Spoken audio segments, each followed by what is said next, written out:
Welcome, ladies and gentlemen, to the Habs Tonight playoff post-game show.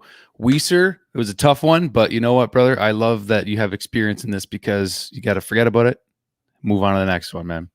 Absolutely. We were just talking before, for everybody watching right now, it's very, very similar. And I see it in the comments. It's very similar to game one versus Vegas. I thought Montreal probably played better in that game than they did against Tampa. But, much of the same. Vegas came out. It's a team they haven't seen. They brought some different things. So it's a loss. I don't care what the score was, 8-1, 9-1, 2-1, you lost. And it's on to the next. Watch some tape tomorrow. Break down some of their systems and some stuff they can work on. But, there's a lot of mistakes you can easily correct there. And it's kind of uncharacteristic stuff that I saw from the first three rounds. So I'm not concerned at all. I'm glad to hear that because I'm like, oh, this Tampa team, man, like it's well, we were saying this before we started too, like, welcome to the finals, boys. Like, this is what it's going to be like. So, we got to be ready, man. At least for give them some credit, right? They're the defending Stanley Cup champions. They've consistently probably been the best team in the league for the last 3-4 years. They got a deep lineup. It's going to be interesting with Killorn. That to me, when I first saw the shot, he's a big part of their team, big part of their power play. Not that they don't have other weapons, but he's a guy that turns the engine for them. And to me, like where that puck hits, that to me, he doesn't come back.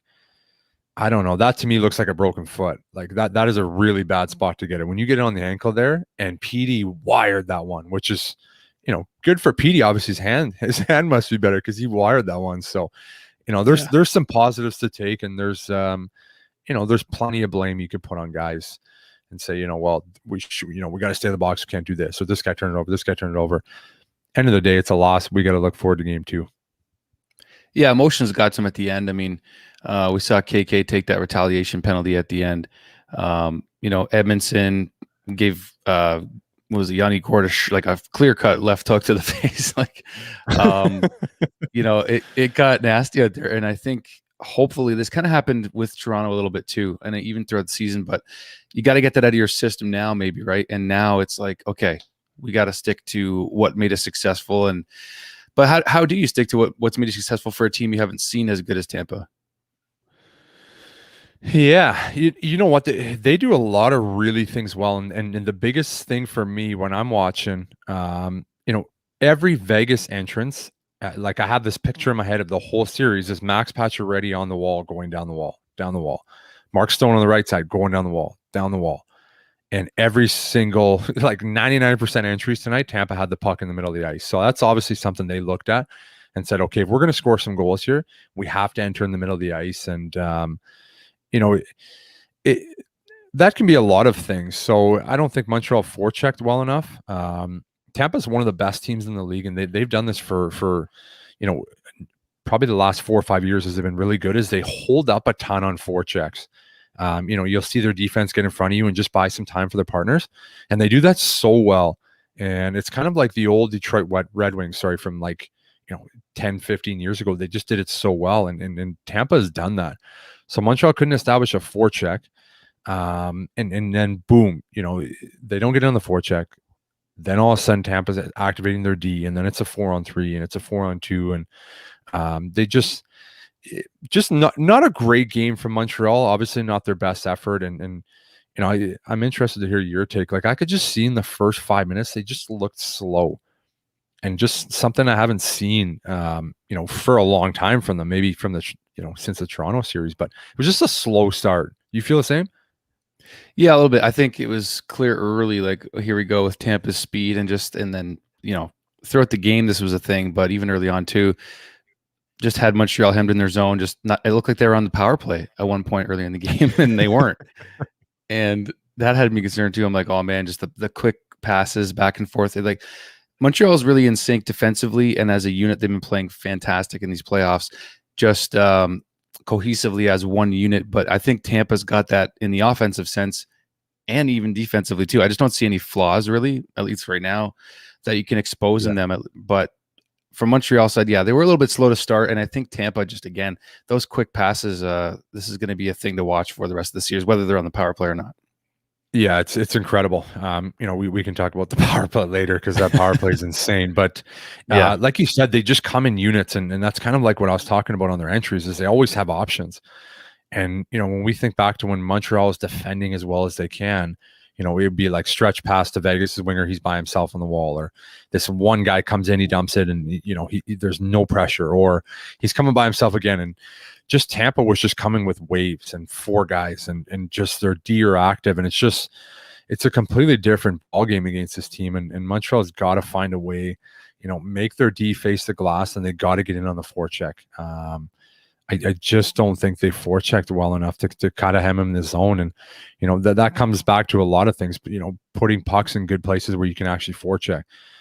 There was a lot of dumps tonight where Montreal was just hemmed in their zone and they're getting to the red line and, maybe one guy's changing because he's gassed, he's got to get off, or, another guy's extending his shift to try to get on, and it just throws the rhythm off. But they got to get their forecheck going and just try to slow them down a little bit. It's going to be difficult. This is a good hockey team. They won the Stanley Cup last year, and then we're going to say a ton over this series. They're a great hockey team.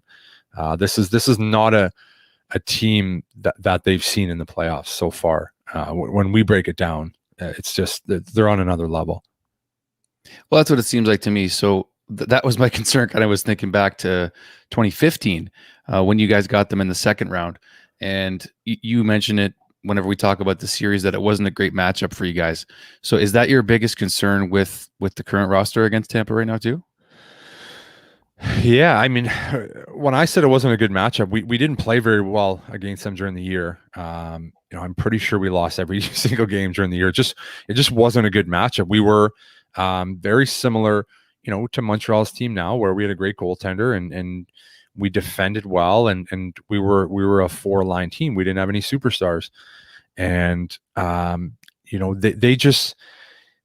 I feel like, and even in that series, they can score. They can score. They can score in numerous ways, and when you're comparing it to this team, Montreal hasn't seen that. You get into Toronto and Matthews and Marner folded, and Winnipeg was kind of a wash, and Vegas they completely handled Stone and Pacioretty. They're pretty much, they're big offensive threats. This is just a four-line team that plays well as a unit, and they were just, when you talk about playing as a, how many times did they rim it up to their D man? Then this third man's coming high, and now it's three guys high, and Montreal has their guys watching the point, but they don't have a guy coming up high to cover the third guy. They're trying to sink in, and they're using this guy in the middle, and it looked like the Red Army in the zone some of the times. You talk about like it looked like a power play. It's just so impressive the way they play. So that's also something, they haven't played all year.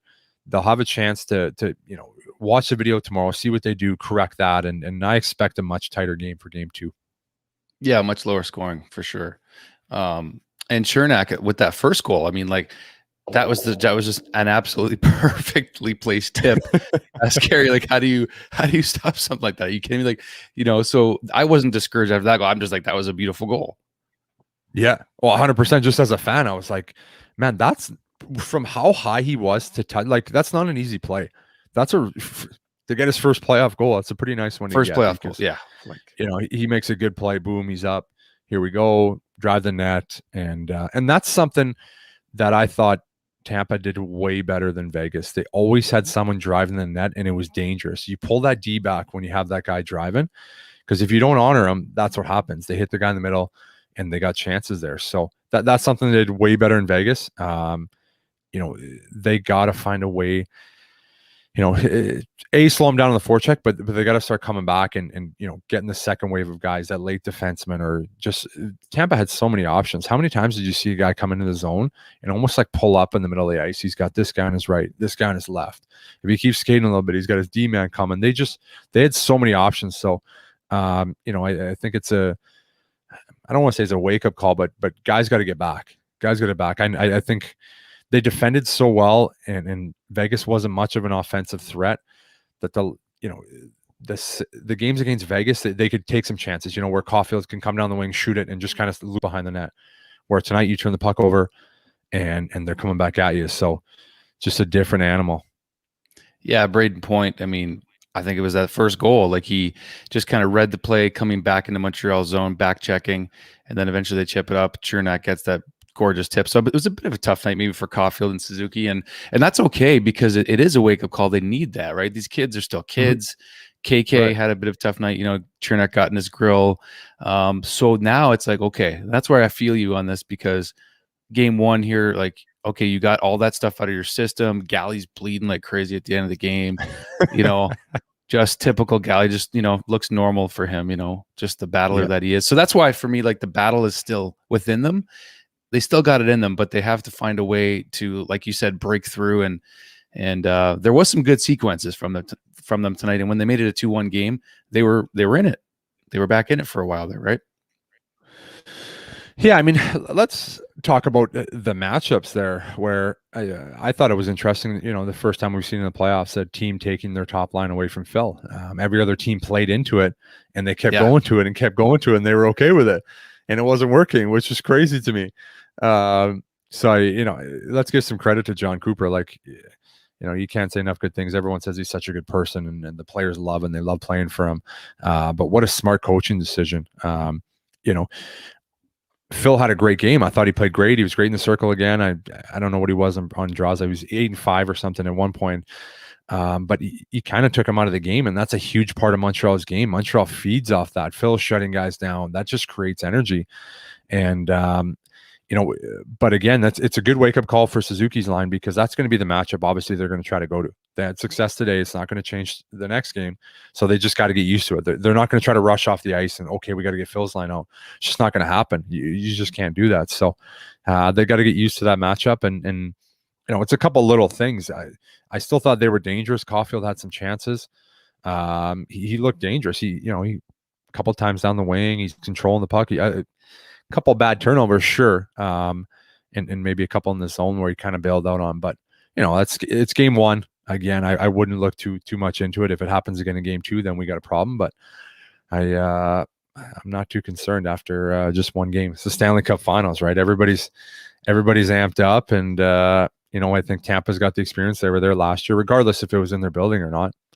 That could have played a factor tonight too. Yeah, they're like Vegas. They were riding that hot crowd, and Tampa's crowd was a little quiet too, I found. But that's just the way it goes. And yeah, I think you're right. Like game one is just a learning experience, maybe two, and it got out of him at the end with the goals. Like it was 2-1 for a while, 3-1. They were still in it. But you mentioned John Cooper there too, and I'm like, oh, I hate that I like him.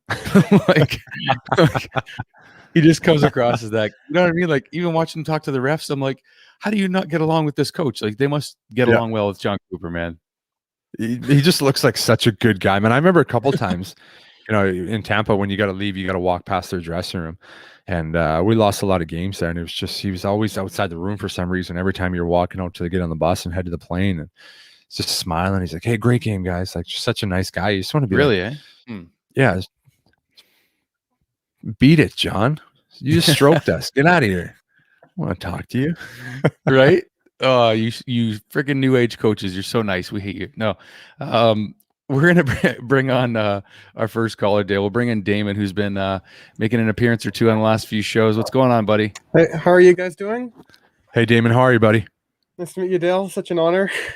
Yeah, so this game was definitely a really interesting game, and like the thing I felt that Cooper did here is he sort of he got us to play his game as opposed to the other series where we played our game. Mainly the thing with the matchup is, and I just think, like, do you think there's going to be any rejiggling of the lines in the next game? Because I do know the big thing. My biggest concern with this game was that we were the away team, and Tampa knows and Tampa knows that we have to submit our lineups first. So they got the right matchups. Like they got the Gord line versus the Deneau line, which pretty much rendered Deneau ineffective pretty much most of the game. But he did play well, don't get me wrong. But do you think we might change up any of the lines? For example, like we might change like Deneau, we might put him somewhere else, or? Good question. I'll let Dale take that one first. Yeah. I don't know. Like I said, it's only one game, right? They've had so much success. Yeah, you lost, but I don't think it's time to panic yet. No. You come in again, Carey's going to play great. You win game 2, and then all of a sudden, you're right back in the series. You get a split. So there's concerns. I think everyone's going to pick them apart and say, oh, they got no business being here. But that's been the story of the whole playoffs. So I wouldn't change the lines. I stick to the same thing. I think Suzuki's line's going to do better next game. We've seen Nick in his young career rebound. Every time he's had a rough outing, he comes back, and it wasn't even a rough outing. I still thought he played pretty well. So I expect him to rebound. It's a 2-1 game there. They don't third goal, which is obviously a lucky bounce. Sherratt's trying to do the right thing, like they said on the broadcast or whatever. But you're in a game 2-1, and I like their chances to tie a game up in the third. So I wouldn't change anything. I like the sound of that. The thing I think with us is that we just need to come out and forecheck, and also I think we need to be a bit more physical, because I think we fed off a lot of Josh Anderson's energy from being physical in the first 2 periods. Because Josh Anderson, you could just tell he was getting under everyone's skin on Tampa. I think it was Killorn who tried slashing him, and then Patrick Maroon was talking to him a lot off the faceoff circle, and I can tell what he said. Believe me, I know that Patrick Maroon wanted to drop the gloves with him. So I think what we need to do is just get under their skin, and we need to know that the pressure's on them, because they're expected to win, and we're not even supposed to be here. So I think what we need to do is put the pressure on them. And I remember, as Gally said last season, we win against Vegas by making this series as long as possible. And I think we need to do the same against Tampa. I'd be all for a Game 7 overtime thriller. Yeah. Believe me, if you want to drop out of beating a mile per minute, go ahead. I think that's a good point. They have to be physical, but they also have to be very, very careful. I've seen a tremendous amount of slashes, a couple where I was like, oh, shit, that must have hurt. There were some vicious cross checks and slashes that didn't get called, and you're playing with fire with that power play. But on the other hand, that's a big part of their success so far, and going forward in this series, that's going to be the difference. So it's going to be a fine line, but they got to continue to do what they do. They're not going to play an end-to-end rush game with Tampa. That's not going to work. Nobody's going to beat them at that game. And they defend so well too, even. So, you got to stay tight and stick to what's worked for them. And I agree with you. That's being physical and getting away with as many cross checks and slashes as you can. Anybody that was chirping the refs last round, I think maybe they were reading their social media feeds tonight, because we got away with a lot today. Yeah, I guess we just can't pull off a Herb Brooks here. Yeah, just take the game and put it against him, and then we'll win. And 1980, that happened. hopefully we do win this one. Yeah. Hey, lots of series left. Yeah, lots of series left for sure. Well, we'll put this out there for you guys. I know usually after losses, sometimes the shows are a little quicker because we don't have a ton. Well, actually, sometimes I think tonight we have a lot to say, because there was a lot to learn. You learn more from. Do you learn more from losing, Dale, than you do winning? Like what you can tell us yourself. Oh, yeah, 100%. That's a great point, Dekes.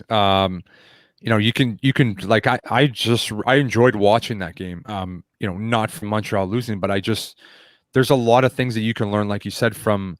Those are simple mistakes that they made on some of those goals. Some of them are bad bounces, but they're easy corrections, which is why I feel good about this series going forward, because these are just uncharacteristic things that they haven't done throughout the playoffs, and they're easy fixes. And if they came into tonight and it was a 1-0 game and Tampa played awful, you wouldn't learn anything. You would have continued to do the same thing, and now it's a wake up call. You're in a series, and you know what you got to do, and all the power to the coaches. They got some video to watch tonight and some clips to set. Yeah. And also, we know, a lot of their face-off plays, if we lost 1-0 and Tampa played awful, to your point, Dale, we wouldn't have known much about how they played, but, we know, we know the way they like to go over to Kucherov, and then that's how, he scored his goal. We know, that's the kind of play that they're going to set up in future, because I'm pretty sure it was Brendan Gallagher who said this quote.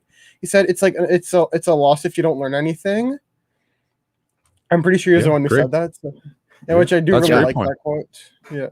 Very good point. Very good point. All right, Damon, we're gonna bring on Danny next. So thanks for coming on, buddy. Always Thanks for having appreciate me. the insight. Actually, Damon was kind of co-hosting with me a few episodes ago after I think it was a loss against Vegas. Yeah. He jumped in as the interim co-host. We know a Game thing or 4. two about swapping in coaches on the Hey. Habs bench right now. So, all right, thanks, Damon. We'll talk to you soon, buddy. Good man, David. Appreciate it, buddy. All right. Oh, in and out. Okay, so we'll bring on Danny as the next caller, repping some Habs Tonight merch, guys. Check this out. Oh, there we go, Danny. Hello, Mr. Dale Weise. First time. Hey, Danny, how are you? Good. Well, could be better, but I'm doing fine.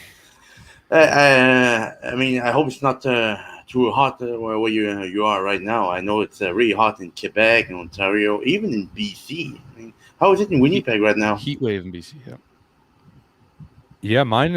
We were like plus 30 here today, so it was hot, but not BC weather. And I know you guys are getting it in Quebec too. So it was hot, but not as crazy as you guys. Yeah, it's gonna Not be as hot as you look in that shirt, Danny. Oh yeah. Thanks, yeah. Well, I tell you what, I really love this. we should put it out there because Danny is repping it there tonight, folks. If you want to support this Habs Tonight team, led of course by Dale Weise, as you see here tonight, you can get some of your own merch now actually on the Habs Tonight store, habstonight.net. I think we're a little click happy here. Sorry, we had it up, brought it for a second there. There it is. So There it is. habstonight.net. You can grab your own shirt, hat, all kinds of new merch coming out. Habsativity is kind of the theme of this Habs Tonight team, right, Dale? I mean, like, we're focusing on Absolutely. game 2. Habsativity is the theme of the show. That's exactly what the team's doing right now. They're probably got a couple ice bags on, get in the cold tub, shower up, put your nice suit on, feel the beautiful weather in Tampa, walk back to the hotel knowing, hey, you haven't played them all year. You know you can play with them, and let's get ready for game 2. Dale, Yeah. you said, go ahead. Danny, you go ahead. Yeah, I was about to say that. I mean, we were holding on. I mean, for the first 2 periods. I mean, yeah, they score on bad bounces. I mean, on turnovers. We scored back. It was 2-1. Then that unlucky bounce off Sherrod for the third goal. And after that, I mean, what was that? The other goal was a face-off that we lost. I mean, a matchup that shouldn't happen. And then I think the last goal was more like of a freebie that the ref gave to Tampa, just so we get done with the streak, the peaky streak. Yeah, I mean, I think it was Kevin Bieksa who used to say, "What's that? Tommy Big Guy" or something like that on Mathieu Perreault. Tommy Tough Guy. Tommy Tough Guy, yeah. That was Yanni Gould. Yeah, I mean, yeah. Should have been sent off as well. Yeah, I think they're going to start calling the one guy out of scrums now. I mean, like when you watch it in slow motion, Edmondson did clearly give him a left hook, and that was my concern about Ben Sherrod and Weber, is that eventually these cross checks, these little slashes, are going to start to get called. And like I said to Dale at the beginning of the show, I hope they just got it out of their system, and now they can focus on the hockey more, because you don't want to keep putting Tampa up on the power play. It's just not going to go well. That power play is scary. Like, how about where Stamkos hit that one from? Like, what an angle to score from. No angle. Oh, it's incredible. Like, it's just so you take away one, and then they have Kucherov on the other side, but then he can throw it to the middle and points in the middle. Like, they have a lot of options. We keep it 5-on-5. I like that strategy a lot better. I think the refs are going to let a lot go. You get in a scrum, you're punching each other. That's fine. I think it's fine. And by the way, they were calling it tonight. It didn't seem like they wanted to call it early, but I think like some of the cross checks and the slashes, you don't want to be the guy that throws that one, and then they score on the power play and it costs you the game, right? So nobody wants to be that guy. 3 guys on Galley. What was that? I mean, Yeah, I mean, in the first period, I believe. Oh, in the first period, I was thinking near the end there, but in the end, that was. I know what you're talking about. I remember the one where the camera, like the goalie cam, was like right on Galley, like he's just sitting there hanging out, doing his thing. But yeah, here, I'll put this out there to you guys again. If you want to come chat and kind of, I find this is like therapy, by the way, doing post-game shows whenever we lose, because it always makes us feel better by the end of it. We get it out of our system, me and Steffi and Nick, a lot of us, when we went through these even throughout the season, we find it's therapeutic. So email us, guys, live@habstonight.com. And if it's your first time on the show, do subscribe to the channel here. A lot of great content on this channel, one-of-a-kind content from, because, we got Dale on the show. We're just going to straight up say it. He's got connections. He's part of the team and, was part of this team at one point. So understands fully, what it's like to be here. And Danny, we appreciate you coming on as always. Repping the Habs Tonight shirt. Give us one more shot of that shirt. Yeah, let's get a clean look at that, Danny. Yeah, there you go. Love it, buddy. I love it. A lot of ours are in the mail, and like you guys are getting them first before us, which we love because you guys deserve it supporting us. So we thank you for that. Of course. Absolutely. Appreciate it, Danny. Game 2, we go strong again. Let's do this. Let's do this. I love it. Habsitivity all the way. Thanks, Danny. Hey, cheers. All right, we got to jump right into our next guest, Dale, because I don't think we've had a chance to catch up with him since he got his sign. Well, his daughter got his signed shirt, so we got Paul Correa coming in tonight. How you doing, Paul? Oh, Paul. Could be better. Could be better. Could be better. Hi, Dale. Good to see you again. Hey, how are you, Paul? Good to see you, man.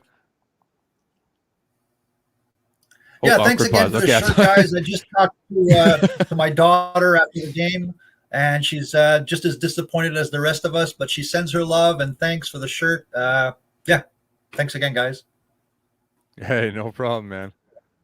Our pleasure. It's thank you to Canada Post, for doing their thing with us too, because shipping it one way here, shipping it the other way, getting it signed, and off to your daughter. So no, we saw the picture on social media too, Paul. So that was fun to be a part of that too. So it's our pleasure.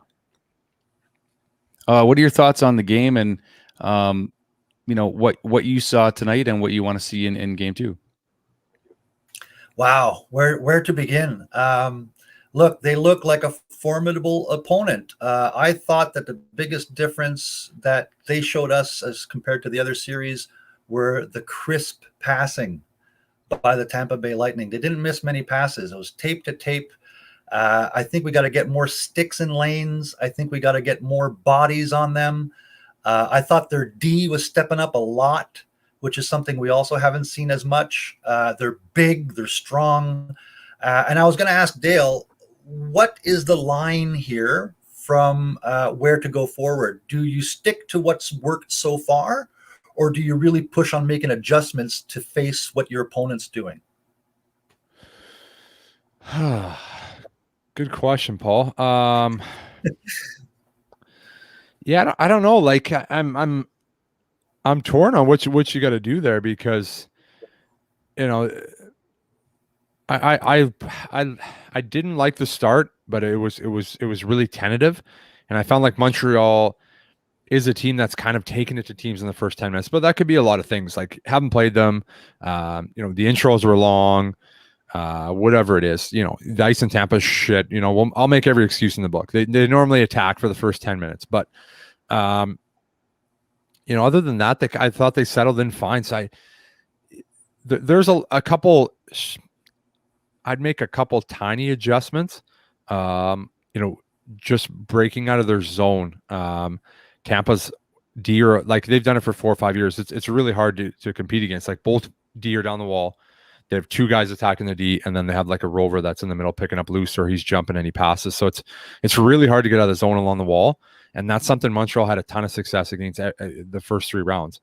It was D to D rim, or D weak side rim. There's a lot of rims, and you just can't rim the puck against Tampa. You'll be in your zone all night, and that's something that to me is the biggest adjustment they have to make. They got to make some plays the way Tampa did. You see when Tampa exits the zone, it's like, okay, D to D, boom, winger, middle, weak side. D, weak side, boom, middle. Like they just, like you said, they make a ton of passes, they make a ton of plays, and Montreal's got to get off the wall, or it's gonna be really difficult to get any offense going. Just before I let you guys go, because I know you have a lot more guests to get through, Dale, what's happening? You're a fly on the wall in the dressing room for the Habs right now, post game. What's happening? Who's talking? What's the mood? What's going on? Yeah, I would see. Today might be a day where Pricey steps up and says something. He has a pretty good feel for the room, or Webby would say something right after, I would assume. Just so like hey, let's let it go. It's one game. Doesn't matter what the score is. You can be pissed off for 10 minutes, but most of the time in the playoffs, your captain or your main leader will be the first guy to say, fuck, hey, let it go. It's one game. We're on to the next. Forget about it. Do what you need to do. Let's get out of here. Boom, and sun comes up, and tomorrow's another day. That's honestly how it goes. I know as fans, and I can say it for myself. You're pissed off until the next puck drop, and then it's like, okay, here we go, another game. But in the playoffs, you just can't have that mentality. And your leaders in the room, even guys like Perry, Stahl, guys that have been there and won Stanley Cups, they'd be the first guys to step up and be like, hey, this is a long series. This is a Stanley Cup final. This is what you dreamed about. It's not the end of the world. It's one game. We can play with these guys. So that would be the message from those guys. Yeah, right on. Positivity needs to be first and foremost, right? Not get down Absolutely. on yourself and just 100%. There'd be no doubt. Yeah, there's no doubt in that locker room. There's no doubt in my mind that there's no doubt. Just the way they believed and came together this whole playoff run. There's no way. This one's swept under the rug. They'll make some adjustments and not give too much thought about this one. Does Armia get back in next game? I think so. That line, they didn't get on the ice a lot early. Just some of the matchups that they're trying to make happen, but I didn't think the line was as good. No disrespect to Jake. He hasn't played in a little while. I still thought he had a great game. He had some good speed. He had a couple good chances, but that line was so deadly. They've been so good. And, I think Armia probably comes back in for him. Right yeah, on. That private jet story today was pretty cool. Army getting on the, doing the old Ric Flair, wheeling and dealing, jet flying, So pretty crazy, like that they did that, like, and he didn't play. That's what I found interesting. Yeah, I thought they may hold him out just so that he can get a practice in and get his legs under him, bring Jake back for a feel good. Not just for a feel-good story, but like they can trust Jake, give him some confidence, so that if they need Jake later in the series, all right, you've got your feet under you. It's been a whole series since you played, so that was kind of my thinking there. But it looked like to me an emotional boost from him being there, just from him coming into the locker room and he's here, that kind of thing. Yeah, I think they missed Armia tonight though, but again, I do think that it was worth giving Army the time to come back in and play his best game in game 2. Now we'll probably see it. So, all right. Well, thanks, Paul. By the way, I got to acknowledge Paul's Expos jersey. I love that. That's a gorgeous jersey right there, buddy. That is awesome. Love all right, guys. Thanks for having me on again. Good luck for game 2. Go ahead. Good seeing you, Paul. Hey, always a pleasure. Thanks, buddy. Thank you, Paul. All right. Well, we'll jump into our next call. We just fired through all you guys tonight, but hey, it's a good thing. Even after a loss, you guys are still showing up. And Dale, what you just said there too is kind of the definition of positivity, but habsitivity. Just those 4 or 5 voices in the room right now, like have to be even larger than I don't know. Like when you were there, I mean, obviously you had Carey, you had Petrie. At the time, you had PK. You had a lot of voices. You had Patch. Like you had a lot of guys that were in there, but these guys have done it, right? So is that where the difference is, maybe with the mentality keeping where they want it to be? Oh, for sure. You have your older guys that have been in playoff rounds. Maybe if they haven't won, but they have a lot of playoff experience, and that's just the number one thing you get from those guys. It's just, it's even keel the whole time, and it's cliche. Everybody says that, but it literally is. Like you lose a game, you forget about it, and that was like.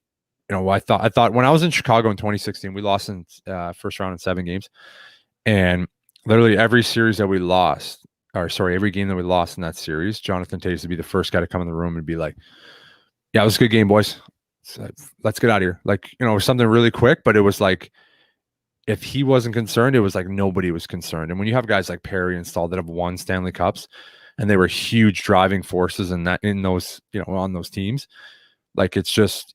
How do you not feel that confidence and that belief when guys like that are saying it? That's kind of the feeling, where they're like, yeah, okay, this guy's been there, he's done it, and he knows what it takes. And that's kind of obviously to me, I'm not in the room, but that's the mentality they've had the whole playoffs. They had that after Toronto. Okay, boom. Now we're down 3-1. Now we're going. Boom, 3-1, 3-2. And then it's just steamrolled. And obviously haven't had a lot of adversity. in a while. So that was a different thing too. They've never been down 2 goals in how many games. So there was some different adversity, but needless to say, it's all the same. And I'm rambling on this subject because I'm fired up, but they're right there. They're right there. And those guys are just having those voices in the room. They're exactly why Burge brought those guys in for moments like this. And even Joel Edmondson too, just there, 2 years ago, Jake Allen even, we can't forget about them, right? I mean, Steady Eddie back there, he's been in the top 4 of this decor. Huge. They have so many guys, you forget about that. Those 2 guys won Stanley Cups too. So, they have so many voices in that room. So I think that's A, why they've had success so far in this playoffs, and B, why I wouldn't be concerned going forward, turning the page and getting ready for game 2.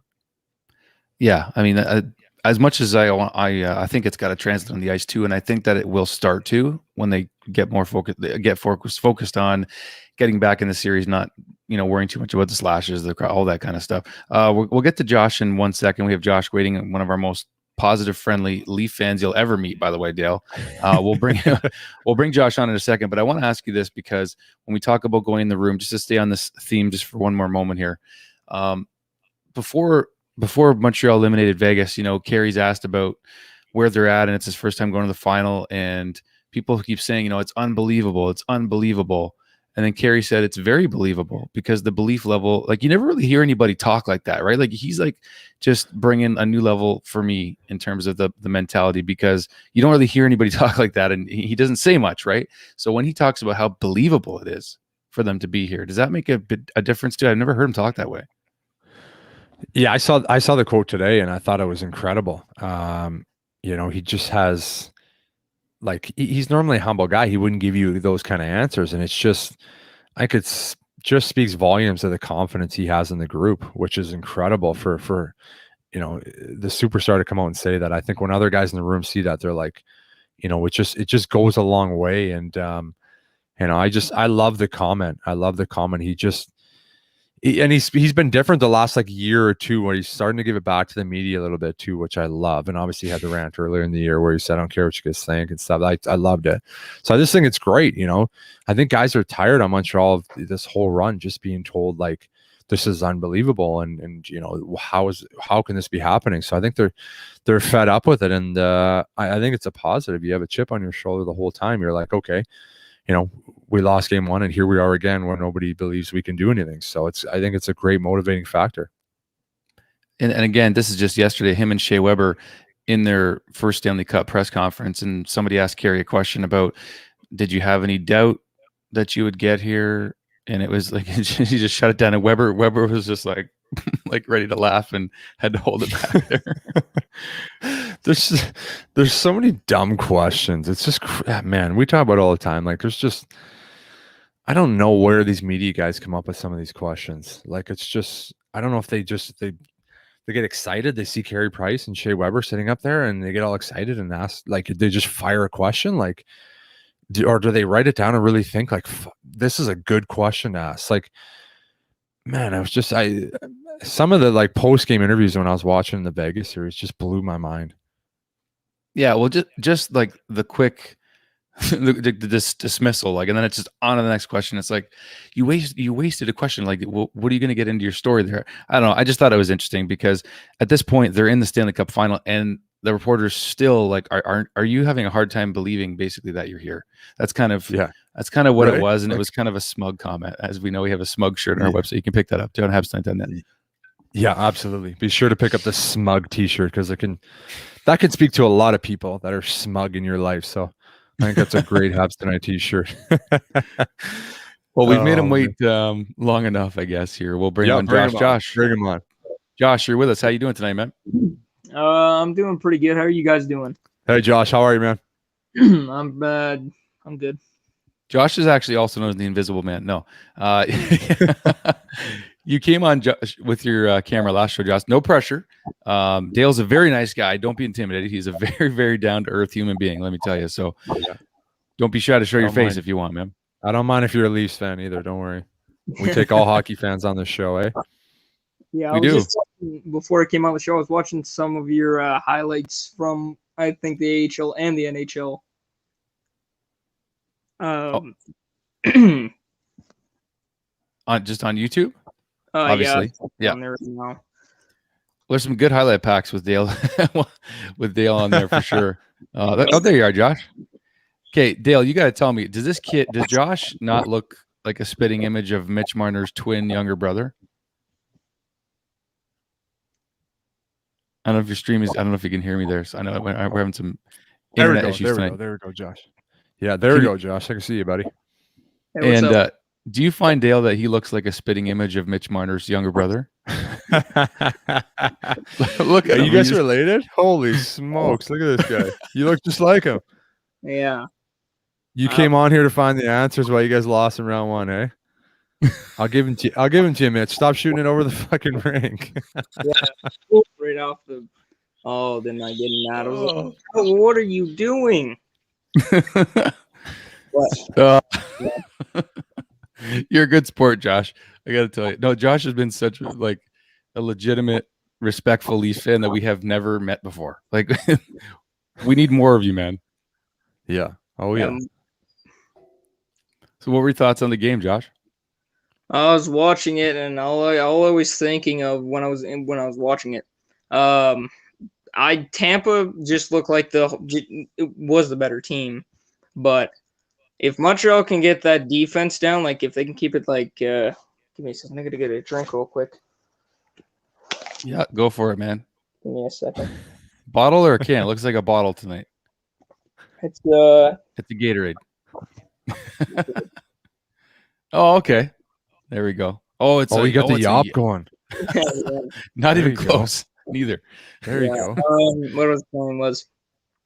Price looked good. The defense in front of him and Jeff Petrie looked fantastic. Sherratt, I think if they can keep it down, I think they were just studying Tampa for the next game.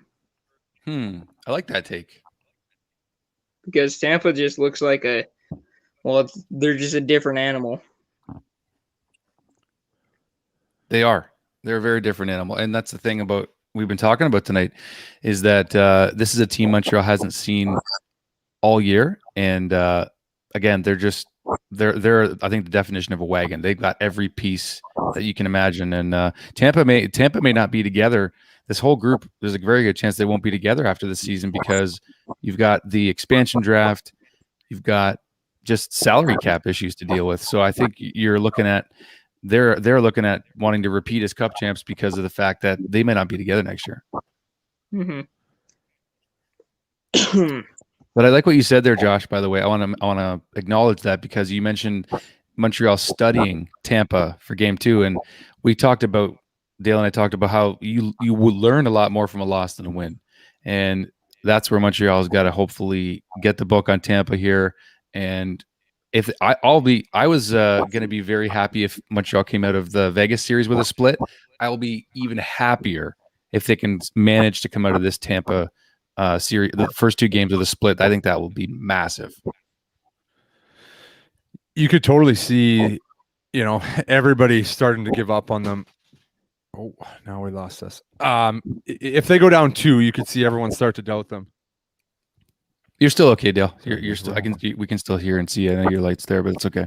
Yeah. Sorry, guys. My crazy dog just took the light off on me here. Oh, was it Russia? Yeah. My dog last night. Sorry, guys. Oh, you're good. We can still see it just as well. There we go. We're making do. We're live, so that's what happens. That's what happens on live. We're back in action here, guys. Give me a second. Yeah, go for it, man. Yeah, I'll give Dale a second. To get it. So you're out of the stream. You're good. Do what you got to do. Oh, you're back. Okay. Here we go. There we go. Good. Sorry, guys. There we go. We're live, so we got to adjust on the fly. That's what we do, man. Just like in-game adjustments, in-show adjustments.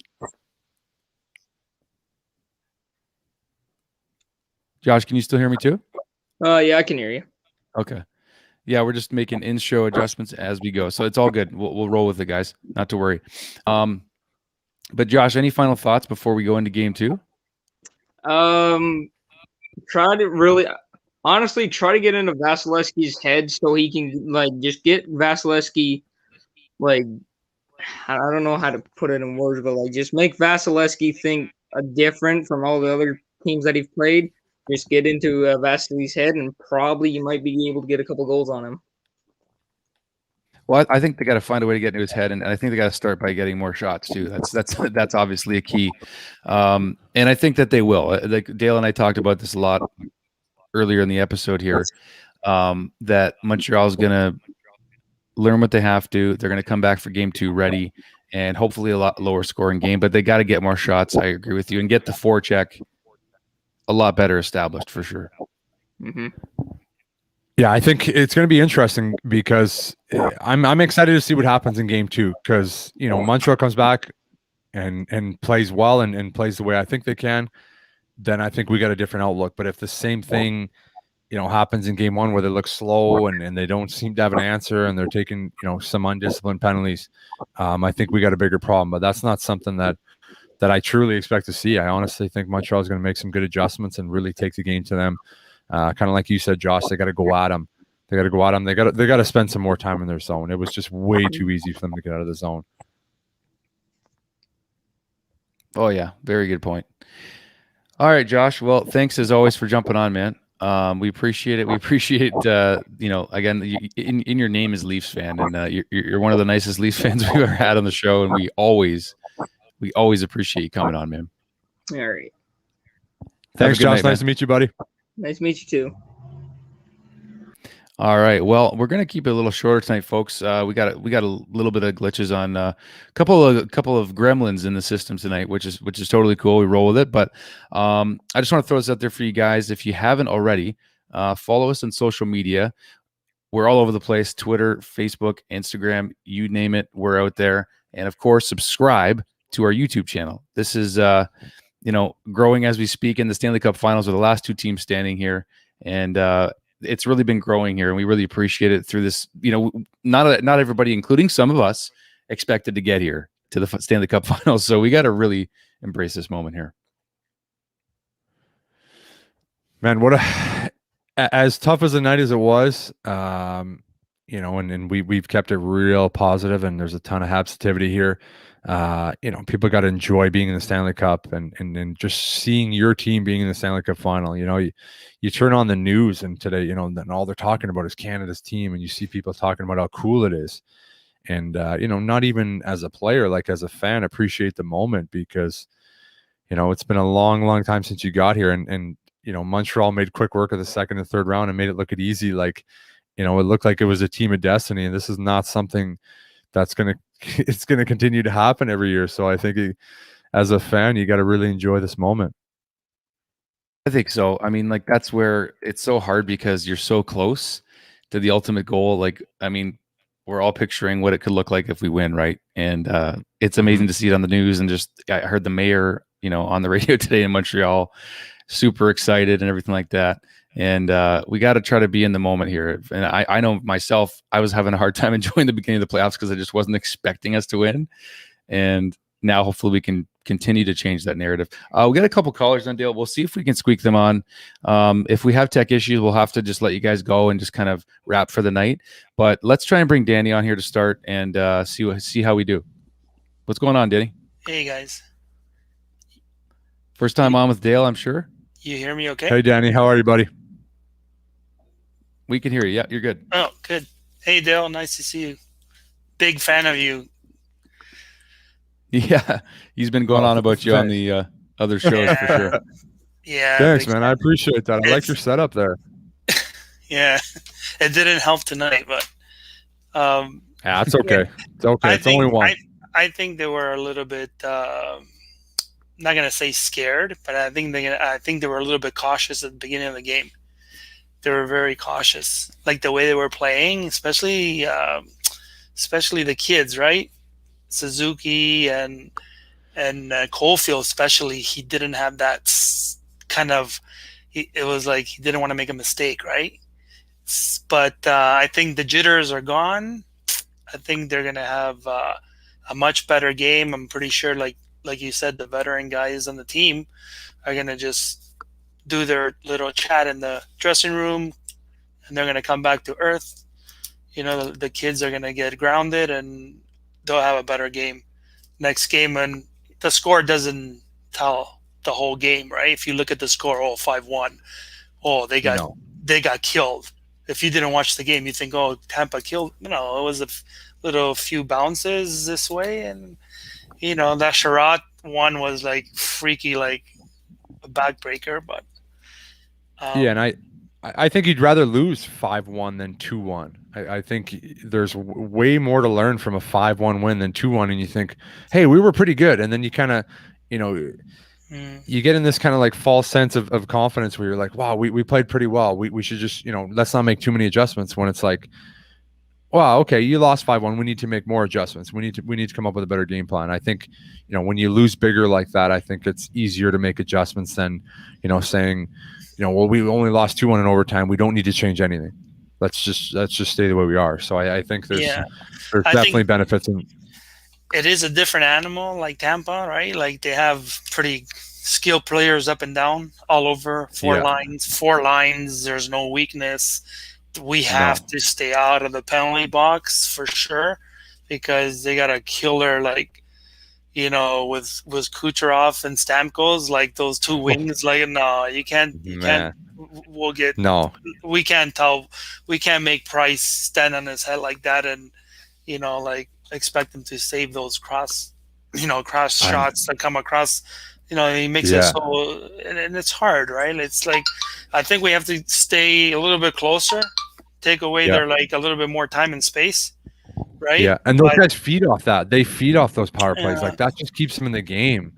Like obviously Kucherov's hurting. Obviously there's Stamkos isn't 100%. Like, but they can get on the power play and hit one-timers all day long. So they feed off. They feed off it. So you can't give them too many opportunities like that. And if Kucherov is hurting, he's a great player. We have to go after him, right? We have to finish finish him off with all the checks.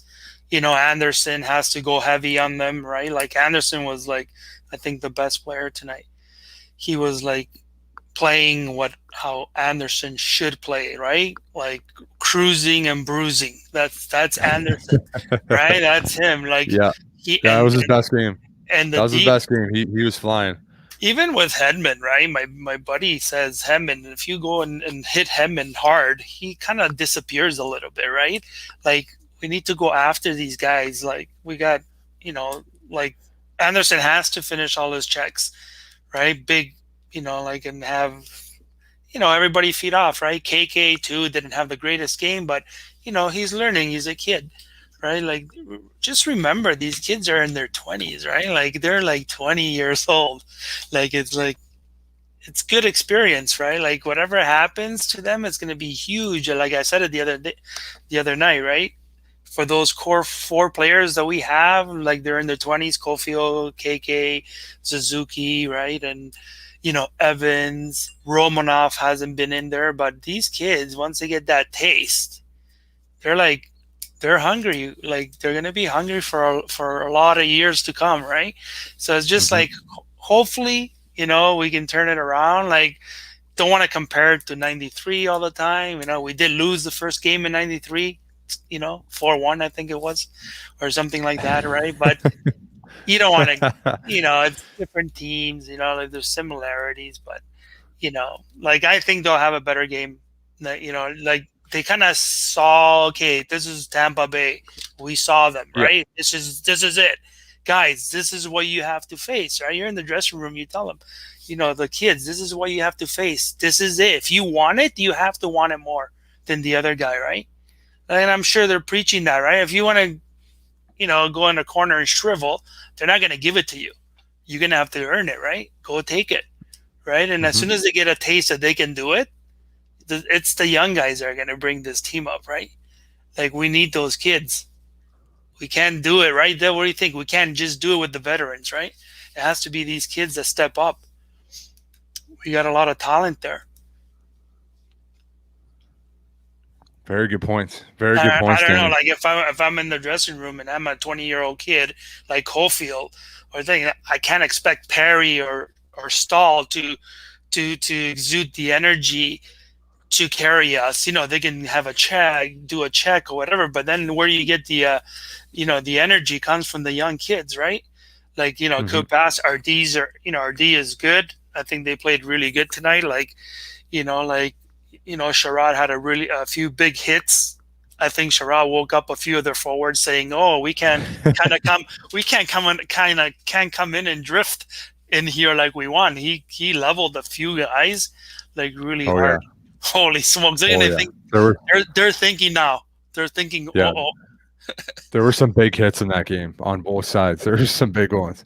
Yeah. So I think they'll do good. I think they'll have a better effort. I don't know about what the score will be. Can't tell you that. But I know that they'll, the kids, once they wake up a little bit, now they get a taste, they go, okay, like, I think they'll do fine. We have too good of a team, too good of a coaching staff to make them wilt away, right? They're not going to wilt. Like Perry and Weber and those guys are not going to make these kids say, don't get scared, right? You could be a little bit nervous, but don't be scared. Like, go out there and, this is it. You're competing for the cup, right? That's literally it. Exactly. And I think they'll get a taste of it, right? Like, once they know, like, we never had I think we have to we didn't attack as a 5-man unit tonight as we should. So, like, when we get away a little bit with that, I think the neutral zone was a little bit too open. They did well in the first period, but I think in the second period they got away a little bit. There was a little bit of more gaps. Tampa was kind of flying in there too loosely at the beginning 10 minutes. It was good. Mm-hmm. Tampa they couldn't go in there like freely, right? But we got to find a way to neutralize them, right? Danny, we're going to have to move on to our last call just because we're going to try to wrap things up. Okay. But thanks, guys. Nice meeting you, Dale. Man. Hey, nice to meet you, Danny. I appreciate you, man. Okay, man. Take care. Cheers. Thanks for having me. Yeah, bye. That he makes a good point there too. And I think when it comes down to it, I was going to mention this about Pricey and the veterans and all that kind of stuff, but and we'll get to Luca. Sorry, Luca, you've been waiting a bit. We'll get to you. You'll be our last caller tonight. But just like the mentality of, I will not be denied. I feel like Carey Price is right there. He just has to kind of. Is this the point, Dale, as the series goes on, where you kind of sort of drag everybody into the fight? And I know we've talked about the mentality endlessly on this show, but just that I will not be denied sort of mentality, because no matter how hard the opponent is, you have to think that way. Yeah, no, it's a mindset, man. And he's got that. I think that's what makes him so special. And he's the guy. He's been the guy dragging him into the fight, and they've had lots of contributions from everybody, obviously, throughout this whole run. But they're going to live and die by how well Carey Price plays. So, I expect him to probably have his best game of the playoffs next game. I still think we haven't. Because he's had so many good games, but he knows it's tough to be, he's going to have to be almost perfect to for them to win the series. That's just the logistics of how their team works. So it's a lot of pressure, but I wouldn't want anyone else in the net other than Carey. So I think he bounces. And he's not even, I talk about him a lot because I'm the biggest fan, but it's just so impressive what he does. And even tonight, like, he makes some huge saves when it's 2-1, 3-1 to give the boys a chance. And that's all you can ask for in that situation, right? Yeah, and that's what I'm kind of getting at, is we haven't seen Stanley Cup Finals Carey Price. This is the first time, right? So we haven't exactly. I still don't think we've seen the best of him. I really don't. I think you're right. Game 2, I'm booking that. I feel really good about that, to be honest with you. Best performance. So okay. All right, let's bring on Luca. We're gonna bring our last guest tonight. I like the guitar in the background. What's going on tonight, buddy? Nice to meet you. Nice. Guys. Luca, what's up? How are you, man? Great to be back. I'm good. I was on after the Leafs game 1, I think. Yeah. Oh, okay. Sweet. We appreciate first time in return. Yeah, go ahead. So, sorry, I'll shut up. What do you guys think about like the line matching or the line pairing that went on last game? I mean, it was something we didn't see, right? Like, this is the first team that's kind of taken their top line away from Phil's line and said, we're not going to play into your matchup, which is interesting. And it's just an awesome move by John Cooper. So, Do I think the line matching would have made a big difference? I don't know. I don't think so. I think both teams are comfortable with their 4 lines.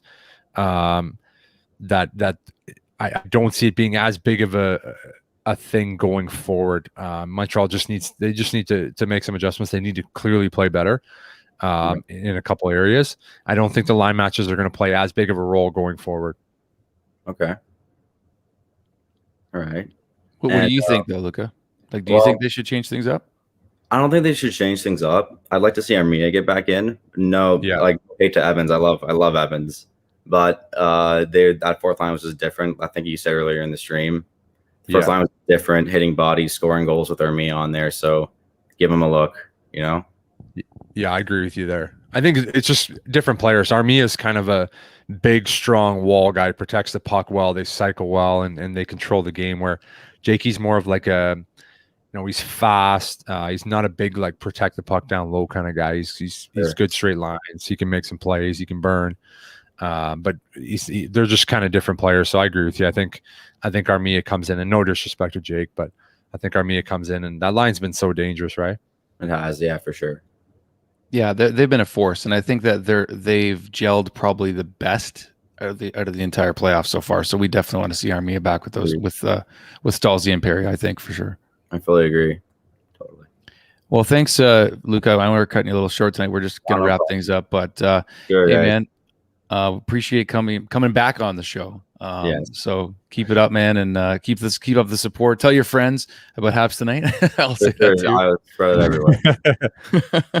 All right. Thanks, Luca. Appreciate it, man. Thank you. Thank you, guys. Thanks, Luca.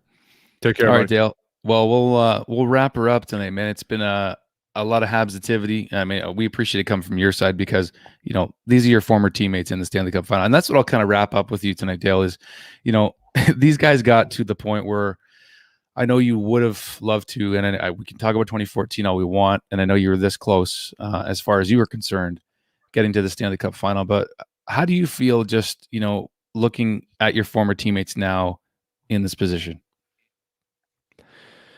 Yeah, it's cool, man. It's like, for me, it's almost kind of surreal, because, these are guys I was playing with last August in the bubble, and you're in the playoffs, and,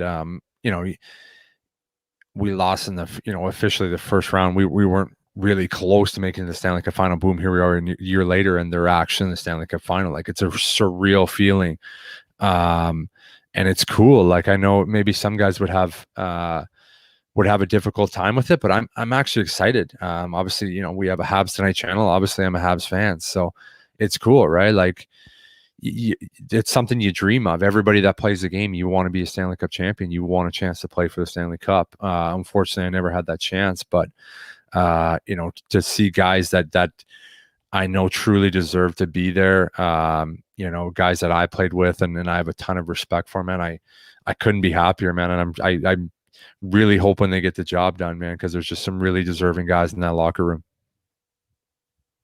Well said, man. Yeah, I mean, like, as we've told fans, and if this is your first time, we'll mention it again, and even if it's not, just to remind you, we're going to be bringing on current roster players on the Montreal Canadiens on this stream, an opportunity for you guys to interact with them. That's the most unique thing I would say, Dale, about Habs Tonight, is that you've created this space for hockey fans, Habs fans, to come on and interact with their favorite players, and we've done that so far.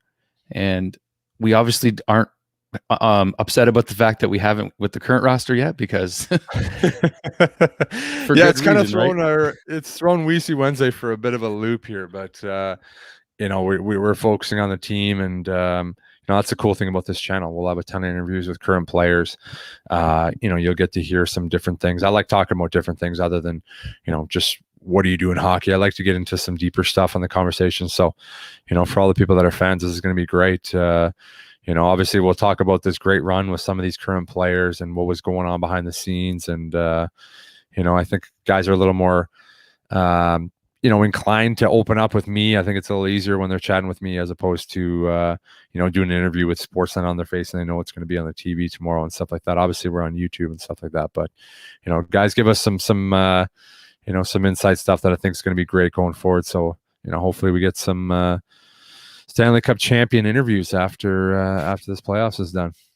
I can't say I haven't been picturing it, man. Like, I know it'd be tough to catch them on one of their cup days if we get them, but it'd be awesome to have them on the stream with the cup in the background. Like, can you imagine? Like, That would be pretty wild, eh? Yeah, like I can't say I haven't been picturing that a little bit as we've gone on this run here. So, but yeah, man, we'll look forward to that. Hopefully that manifests, and it's going to be a long series, man. I really believe that too. And if you haven't, folks, check it out. We've had Josh Georges, Brandon Prust, just had Nate Thompson on, going into great detail about the things he's gone through, his sobriety, the inspiration that he really is. Dale, what a conversation with Nate. I mean, just a truly, heartwarming guy to listen to, like just inspiring to say the least. Yeah, it was great, man. I loved it. Like, I don't know what it is. I just feel so good. Like when I interview these guys, I don't know. I maybe because of something I haven't done before. I don't know what it is, but I just love telling different stories. I love bringing that human aspect of hockey players to fans, where you get to see it's not all about hockey. These guys have other things going on, and guys struggle with stuff just like everybody else, regardless of, you play in the NHL or you make a couple $1 million. Like, everybody has their struggles, and everybody struggles with different things. And I just love to bring that human aspect so people can see. And that's, a big part of why I wanted to do this. I just don't think those stories get told enough. And, guys are maybe not as comfortable telling stories to other guys. It's easier when it's a buddy or a guy that you've, been in battles with or been in the dressing room with a ton. So it's just great, man. I really enjoy doing it. I love the, all you fans that give us the feedback and everything. I really appreciate it. And it's just been cool to see this channel grow. And I can't wait to see how big we can really take this. You said it, man. I mean, I think that's why Habs fans fell in love with you, because, and I was one of them. We chatted last year when you were in the bubble, but yeah, man, we just, if you get the real deal, you get the straight shooter. And I think former players that you play with, just, they trust you, right? And I think that's a hard thing to establish sometimes, is that trust in that solid relationship. And that's what you've built with the players you're bringing on, and that's what we're building with the fans on the show. It's pretty special, man. Yeah, it's cool. And I love looking in the comments and seeing other fans here from different teams. Obviously, we get some people that say some crazy stuff and you get booted pretty quickly, but we're open from, regardless of where you're from and what team you cheer for. We're all hockey fans here. And I think that's the biggest thing about our channel. You won't see, like every other channel, running the guys down. That's just not going to happen here. Cause, that's another reason why I wanted to start this, because there's just other ways you can go about analyzing a game and saying someone did something wrong, but also, show the positive, maybe why this happened, and just shedding some different life, man. So some habsitivity. That's what we're all about here. That's the theme of the channel, man. And there is a shirt on our new website, folks. Do check it out right here one more time before we sign off. HabsTonight.net. Do check it out. Lots of really cool Habs merch. Crushing Cans, one of our weekly shows with Dale's brother, Derek Weise, and Brandon Legacy. Yes. Just a fun show. Amazing content every week. And I guess we'll just finish off by saying, if you haven't already, folks, follow us on social media and subscribe to the Habs Tonight channel. You will not be disappointed no matter what team you cheer for. As Dale said, this is a hockey community that we're building, Habsitivity, but positivity in general. And, it's a privilege. It's a privilege. And we all don't take it lightly here, even here being on with Dale and our whole team. We're a tight-knit group here. And just want to say thanks for everyone tuning in, and thank you, Dale. Of course, we know it's hard with your schedule. You got 4 kids, 2 dogs, wife, going back to play hockey soon, and lots going on, man. So we appreciate you coming on too, buddy. Yeah, I appreciate it. I love coming on and doing these with you, buddy. I love the pre-shows and everything. So, I keep getting a ton of messages from fans too. It's like, oh, are you coming off the channel? Are you leaving the channel? It's like, no, I'm not leaving the channel. We can do this all, as you saw. If anyone that saw my light fall today, hey, I got my light and my computer and my mic and my headset, and we're good to go. So I can surely do this in Europe. The timing might be a little different, but I'll be on as much as I can, and firing up interviews as much as I can too. So, like Deke said, obviously subscribe and follow us on every social media platform. We're on everything. Send us a message, tell us where you're from, where you're listening from, and again, just thanks for everyone for tuning in. Obviously, nobody wants to tune in after a loss, but we're trying to start something different here. So on to game 2, turn the page. The sun's going to come up tomorrow, and the Montreal Canadiens are going to be back in action. They're in the Stanley Cup Final, folks. Let's enjoy it. I love when you say it, because I still have to remind myself, like, we're in the finals. Like, this is really happening. And forgive my hoarse voice tonight too, by the way, guys. Too much yelling. Yeah, you battled through. We battled through some adversity tonight too on our side. Yeah, we did, man. That's the definition. That's been the definition of this season for the Canadiens. Bergevin, they showed clips of him before the game even started about adversity has been the theme of this season. So this is nothing the Habs haven't faced before. Absolutely. Same with the Habs tonight team. That's right. We're in unison with the team, man. There's something special here. You're right. So, well, thanks again, everybody. Thanks, Dale, and we'll see you guys Wednesday. Maybe we see Wednesday pregame show, possibly. Yeah, I think that's probably. We got to start a new trend here. We lost, so I think maybe we should do a pregame show and get people fired up. It seems to help. I don't like it seems to work, right? Hey, so we got to. We got to, man. All right. Well, thanks once again, everybody. We really appreciate it. Habs tonight signing off. Go Habs, go Habs-ativity.